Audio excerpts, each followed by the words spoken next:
Hello. അപ്പോൾ ഇന്ന് ഞാനിവിടെ എത്തിയിരിക്കുന്ന ഒരു 3 വീക്സ് ഗ്ലാസ് സ്കിൻ ചലഞ്ചുമായിട്ടാണ് കേട്ടോ. അപ്പോൾ ഞാനിവിടെ റൈസ് ഫേഷ്യലാണ് ചെയ്യുന്നത്. ആദ്യം നമുക്ക് വേണ്ടത് റൈസ് വാട്ടറും കോക്കനട്ട് വാട്ടറും ഒരു പിഞ്ച് ടേണർക്കും കൂടെ ചേർത്തിട്ടുള്ള ഒരു ക്ലെൻസറാണ് കേട്ടോ. അപ്പോൾ 2 കോട്ടൺ പാഡ് അതിൽ ഡിപ്പ് ചെയ്തതിന് ശേഷം നമ്മുടെ മുഖത്ത് നല്ലതുപോലെ അപ്ലൈ ചെയ്തൊന്ന് ക്ലെൻസ് ചെയ്യുക കേട്ടോ. അത് കഴിഞ്ഞതിന് ശേഷം നമുക്ക് തയ്യാറാക്കേണ്ടത് സ്ക്രബ്ബാണ്.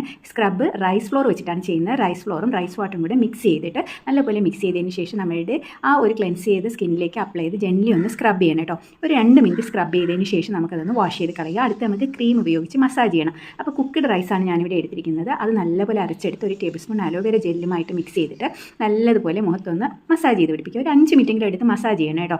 അത് കഴിഞ്ഞിട്ട് നമുക്ക് പാക്ക് ഇട്ട് കൊടുക്കാം.